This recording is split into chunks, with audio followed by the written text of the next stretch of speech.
Bueno, mi nombre es Lidia Patiño Torres, soy médico oftalmólogo y voy a dar esta pequeña charla sobre el tabaquismo en México. Si tienen alguna pregunta, me la pueden decir con toda confianza al final de la charla. En esta plática, los temas que vamos a abordar son como el tabaquismo es un problema de salud pública.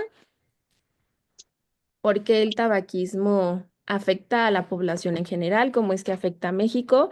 ¿Y cuáles son como las políticas o estrategias que se han venido implementando para disminuir la incidencia de esta enfermedad que forma parte del grupo de las enfermedades denominadas adicciones y por ende las consecuencias de la misma? Entonces voy a compartir mi pantalla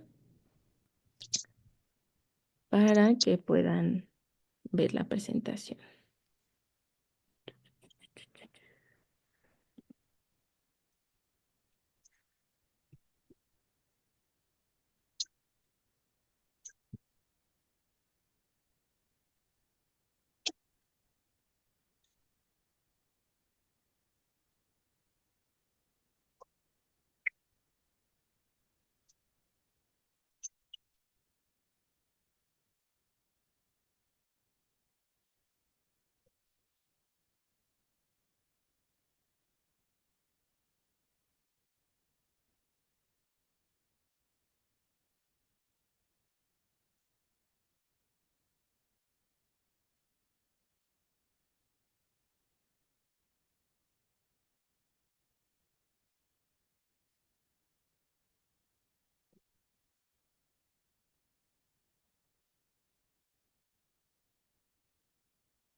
Y bueno, solo si ahí me pueden confirmar si se ve la presentación. Sí, sí se ve. Perfecto, muchas gracias.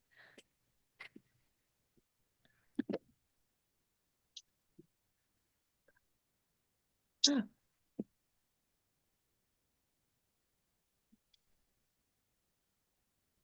listo, bueno. En cuanto al uso del cigarro en México, para comenzar, ¿por qué el tabaquismo es un problema de salud pública? Bueno, a nivel mundial es la segunda causa principal de muerte. Esto se vio en el 2006, pero desde ahí hasta la fecha no ha variado mucho, salvo por la época de la pandemia COVID. Pero, ¿cómo es que esto se relaciona a las causas de muerte? Porque en sí en las gráficas no vemos que la gente muera por tabaquismo, pero más adelante vamos a ver cómo es que el tabaquismo impacta la mortalidad poblacional. Es una enfermedad costosa, ya que sus complicaciones van a implicar tratamientos largos, uso de oxígeno, medicamentos y PAP, que son dispositivos de alto costo sanitario. Está estimado que el tabaco mata alrededor de 8 millones de personas cada año y la esperanza de vida de una persona que fuma es 10 años menor que las personas que no fuman. Ahora, en cuanto a la mortalidad, ya vimos que causa 8 millones de muertes y estas principalmente van a estar relacionadas a fumadores activos, que son 7 millones, pero los fumadores pasivos también se ven afectados. Alrededor de 1 millón de estas muertes son de fumadores pasivos. El tabaco mata hasta la mitad de sus usuarios cuando se siguen las instrucciones del fabricante, o sea, incluso cuando no es un consumo de tabaco muy elevado, mata la mitad de sus consumidores y las muertes se atribuyen a las enfermedades que provoca. Esto lo vemos representado en esta gráfica en la cual vemos la cantidad de muertes por distintas enfermedades, principalmente pues enfermedades isquémicas cardíacas, enfisema, bronquitis, enfermedad pulmonar obstructiva crónica, enfermedades cerebrovasculares y cáncer, ¿no? De pulmón, bronquios, tráquea. Entonces, aquí vemos que la mayor cantidad de personas que mueren es por enfermedades isquémicas y de estas un 45% se relaciona al tabaquismo. Alrededor de 16.000 personas mueren por enfisema, bronquitis crónica y EPOC, y de estos el 84% está relacionado al tabaquismo. ¿Qué otras exposiciones ambientales, laborales, etcétera, pueden causar también este tipo de enfermedades? Pero la mayor parte es por consumo de tabaco. Los eventos cerebrovasculares o enfermedad cerebrovascular, EBC como se abrevia, el 51% está relacionado a personas que fuman. Y pues cáncer de pulmón, bronquios y tráquea, un 90% de personas que padecen esta enfermedad y que mueren por ella, fuman o fumaban, ¿no? Esa gráfica que les mostré anteriormente es del año 2006, pero actualmente no hay mucha diferencia en la principal causa de muerte, que son enfermedades cardíacas, principalmente los infartos. Y si tenemos en cuenta que alrededor del 45% de personas que se infartan fuman, pues esta es la manera en que el tabaquismo impacta directamente a la mortalidad dentro de nuestro país. Aquí están las 10 principales causas de muerte: la principal, infarto; la segunda, diabetes; tumores, donde aquí pues podemos englobar también al cáncer de pulmón, tráquea, los que vimos anteriormente relacionados al tabaquismo; enfermedades del hígado, accidentes, influenza y neumonía; enfermedad cerebrovascular, que también ya la relacionamos al tabaquismo; homicidios, EPOC, que también ya vimos su relación con el tabaquismo; insuficiencia renal. Entonces aquí podemos ver cómo fumar impacta en la mortalidad dentro de nuestro país.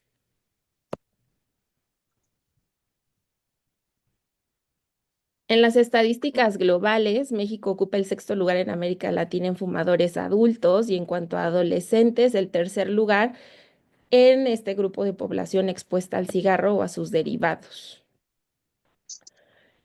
¿Qué se tienen que hacer? Pues políticas públicas para disminuir la incidencia del tabaquismo en el país, derivadas de las políticas públicas a nivel mundial, reguladas por la Organización Mundial de la Salud, y estas principalmente pues es encarecer el producto, elevando los impuestos; la protección en lugares públicos o lugares cerrados, que es algo que en los últimos años ya tiene más tendencia; espacios libres de humo de tabaco, que ya no se puede fumar en espacios donde no hay adecuada ventilación; y bueno, la publicidad. La publicidad también está regulada. Se supone que estas imágenes que revelan qué enfermedades te puede causar el tabaquismo deben ocupar mínimo el 30% de la cajetilla, e incluso un 50% para ser como relevantes. Y bueno, antes podíamos ver publicidad, promociones y patrocinios. Ahora eso está prohibido para tratar de disminuir la incidencia en el consumo de tabaco. ¿Cómo México ha adaptado estas medidas internacionales y las hemos adoptado a políticas mexicanas? En 2008 surge la Ley General contra el Tabaquismo, que desde ese entonces hasta ahora ha tenido ciertas modificaciones. Dentro del 2008 hasta el 2015 se han publicado alrededor de 15 leyes estatales que garanticen espacios 100% libres de humo de tabaco. En 2009 se comienzan a modificar los impuestos, y así se ajusta el precio final del tabaco, y está también aprobado que este se norme según la inflación. En 2010 es obligatorio colocar los pictogramas en las cajetillas. En 2020 se prohíbe la importación de productos novedosos, cartuchos o dispositivos emergentes para el uso del tabaco. Y en 2022 se reforma esta ley ampliando la protección contra la exposición, y se prohíbe de manera total y absoluta la publicidad, promoción y patrocinio. Para valorar qué tanto esto ha impactado o mejorado el tabaquismo en México, hay una encuesta que se llama la Encuesta Global de Tabaquismo en Adultos, se abrevia GATS, y esta se ha realizado en 2009, 2015 y 2023. Aquí en esta gráfica podemos ver la tasa global de respuesta, o sea, qué tanta participación ha habido de los habitantes, y como vemos, pues ha ido a la alza, siendo el 2023 el año con más participación, del 87.2%. ¿Qué cambios se observaron de 2009 a 2023? Bueno, no hubo un gran cambio en la incidencia o prevalencia de tabaquismo y esto lo podemos ver mediante esta gráfica que nos indica la incidencia en hombres y en mujeres. Como podemos ver, es mucho más alta en los hombres que en las mujeres, pero no hay gran variación entre las personas que comienzan a fumar o que permanecen fumando de ese año hasta el actual. ¿En dónde sí se vieron cambios? Bueno, en la disminución a la exposición de humo de tabaco en espacios cerrados y públicos. Aquí los dividen en el hogar, en oficinas o lugares de trabajo, transporte público, edificios de gobierno, restaurantes y edificios de salud. Y como representado por los colores, el verde es 2009, el rojo 2015 y el color oro 2023, cómo ha disminuido la exposición al humo de tabaco. En los lugares donde se ha visto menos disminución de la exposición es en bares y centros nocturnos. Pero bueno, se ve una buena diferencia en lugares como el hogar o el transporte público.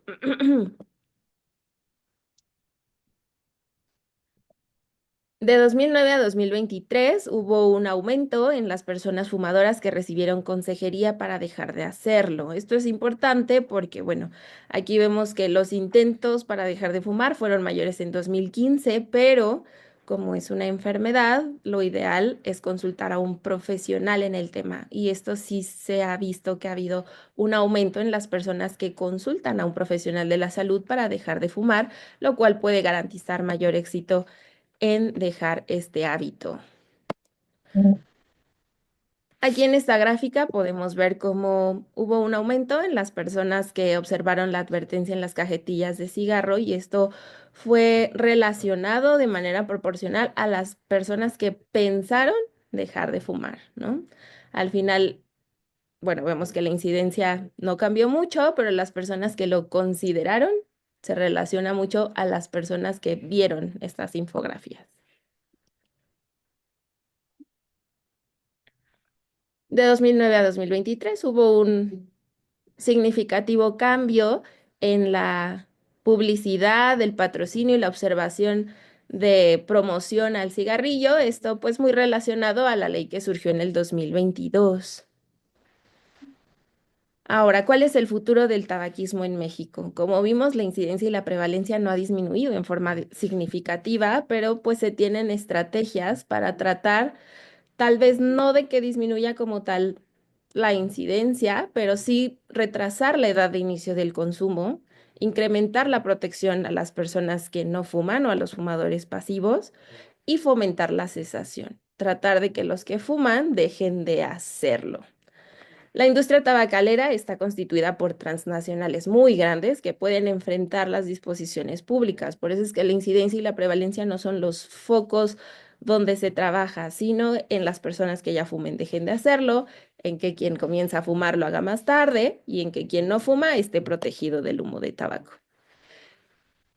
Esto implica retos y oportunidades para disminuir la incidencia de la enfermedad y para mejorar las tasas de mortalidad y más que nada las que están relacionadas al consumo de tabaco.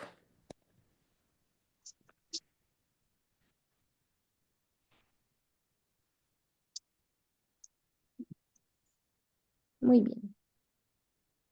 Aquí llegamos al final de la charla y no sé si alguien tenga alguna pregunta.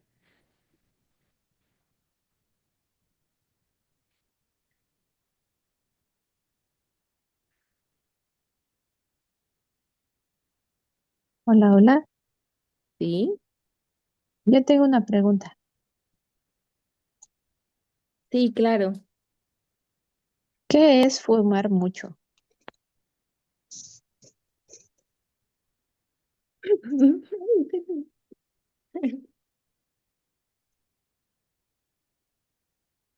Perfecto, pues ya que lo preguntas, aquí hay una pequeña imagen.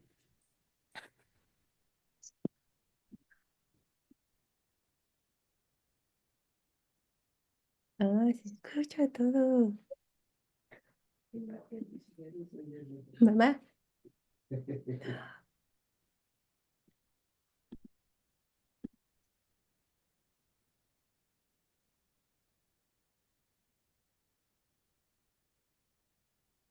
Muy bien. Si ahí se ve la pantalla, podemos observar esta gráfica. Nosotros como profesionales de la salud calculamos algo llamado el índice tabáquico. El índice tabáquico lo que calcula es como el riesgo, la exposición al cigarrillo y este se calcula por el número de cigarros fumados al día, los años que la persona ha fumado y se divide entre 20, que es la cantidad de cigarrillos que contiene una cajetilla. Entonces esto como, bueno, calcula el riesgo acumulado de cajetillas que has fumado durante tu vida.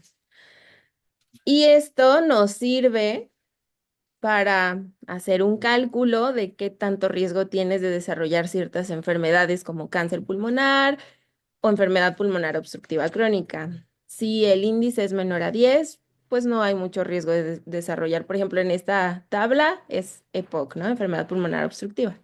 Si es de 10 a 20, el riesgo es moderado. Si es de 21 a 40, el riesgo es intenso y más de 41, el riesgo es alto. Entonces, así es como nosotros dividimos como el fumar mucho de alguien que tiene un riesgo bajo. Gracias. Ujú.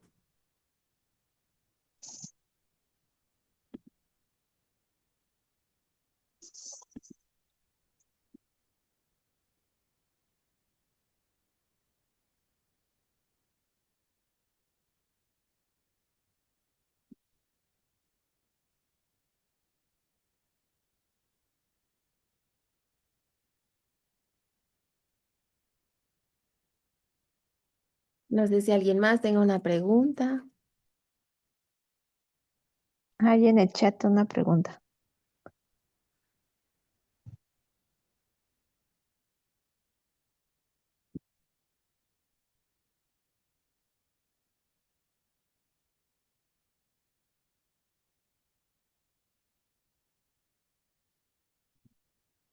Mm.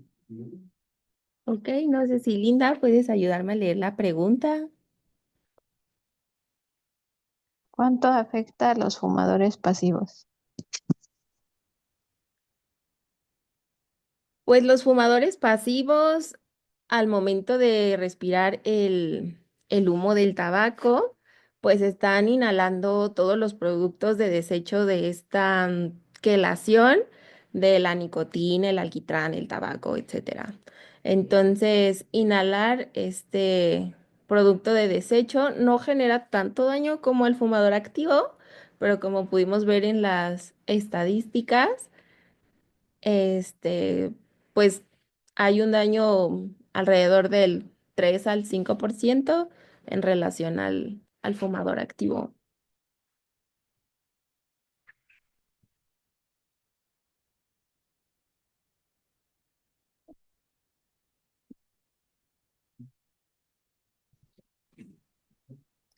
Hola Doc, buenas noches. Hola, buenas noches.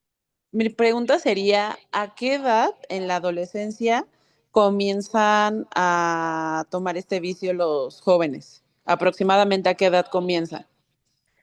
Es una edad variable, o sea, realmente si nos vamos tal vez a cifras reales, depende mucho de la zona geográfica. Estas encuestas, la mayoría se hacen en zonas urbanas, que es donde hay mayor índice de tabaquismo.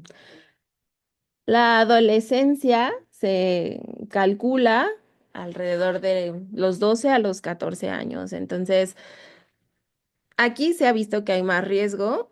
Idealmente no se deben de vender cigarrillos a menores de 18 años, pero pues se ha visto que cuando se comienza el hábito tabáquico es alrededor de los 14 o 15 años. Ok, gracias. ¿Sí? Una pregunta. Al inicio mencionabas que el tabaquismo causa también enfermedades cardíacas. Es muy directa esa relación. Sí, realmente los componentes de un cigarro afectan directamente las estructuras arteriales. Entonces, la nicotina aumenta la liberación de adrenalina y noradrenalina. Al final, estos son unas sustancias que el cuerpo produce de manera natural en respuesta al estrés. Y lo que causan es que aumenta la rigidez en los vasos para elevar la tensión arterial ante, pues, situaciones de estrés. Entonces, la nicotina lo que hace al final es aumentar la presión arterial por aumentar pues, esta presión intravascular. El tabaco también está comprobado que aumenta la estrechez de los vasos. Entonces, son dos componentes que juntos aumentan la presión arterial y al final esto va a causar daño cardíaco. También la enfermedad pulmonar obstructiva crónica puede causar hipertensión pulmonar, que esto daña directamente al ventrículo derecho del corazón. Entonces, son como las dos principales causas de enfermedades cardíacas, pero pues sí impacta directamente al corazón. Muchas gracias. Claro.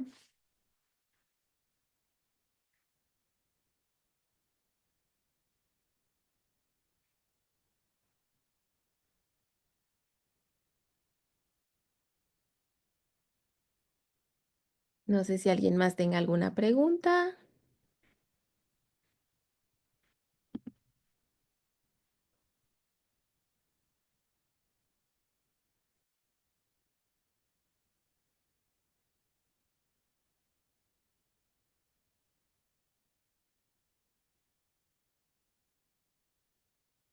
Hay otra Ah, pregunta ya en veo. el chat. Ya la veo, cierto. ¿Afecta más fumar puros que cigarro? Pues sí, porque el tabaco es el que causa pues más daño a las estructuras cardíacas, intravasculares, etcétera. Entonces, sí afecta más a nivel de la tensión arterial, pero si involucramos como todos los productos que contiene un cigarro, como el alquitrán, la nicotina y todas estas como sustancias químicas, pues a nivel orgánico, pues el cigarro tiene como más órganos diana u órganos blancos donde afectar, pero en cuanto al impacto cardíaco, sí es más dañino el el puro, ¿no? Por el tabaco que pues que al final se quema y se inhala. Ah, esta pregunta es muy interesante. Muchas personas buscan como alternativa a los vapeadores. Sí, también Gilberto habla de los vape. Esto es una gran pregunta porque, bueno, se tenía la teoría de que si se inhalaba un vapor de agua, había menos daño para la salud, porque no estabas como tal produciendo una combustión, sino inhalando un producto de la evaporación. Obviamente se tiene que valorar con años de estudio, exposición a este factor de riesgo, que tanto eso es cierto o no. Y desgraciadamente se ha visto que no, que incluso el vape es mucho más riesgoso que el cigarro, porque al momento de ser un vapor puede llegar a nivel alveolar. Los alveolos son como las estructuras más pequeñitas y terminales de los pulmones donde se intercambia el oxígeno por dióxido de carbono. Entonces, al momento de llegar a ese nivel ya tan bajo del pulmón, pues genera mucho más daño. De hecho, en México están a punto de prohibirlos de manera total. Solamente falta que salga publicado en el Diario Oficial de la Federación, pero sí se ha visto que los vapes son incluso peores que el cigarro.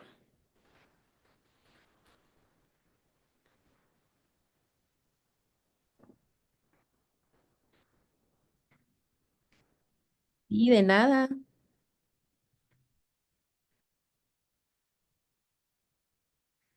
Sí, ya puedo ver el chat, claro. De nada, Eros.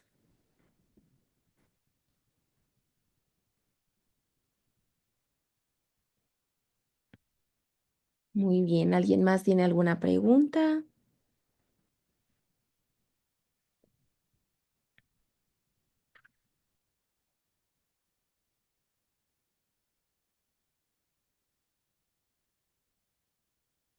Bueno, me parece que son todas las preguntas. Espero que esta sesión les fuera útil. De nada, para eso estamos, para informarlos y bueno, cualquier cosa, eh, tienen mi número telefónico y pueden mandarme cualquier pregunta que tengan. Les agradezco por unirse a la charla, por darme estos minutos para explicar este tema y muchas gracias también por su participación. Eso sería todo. Buenas noches a todos. Gracias. Gracias, buenas noches.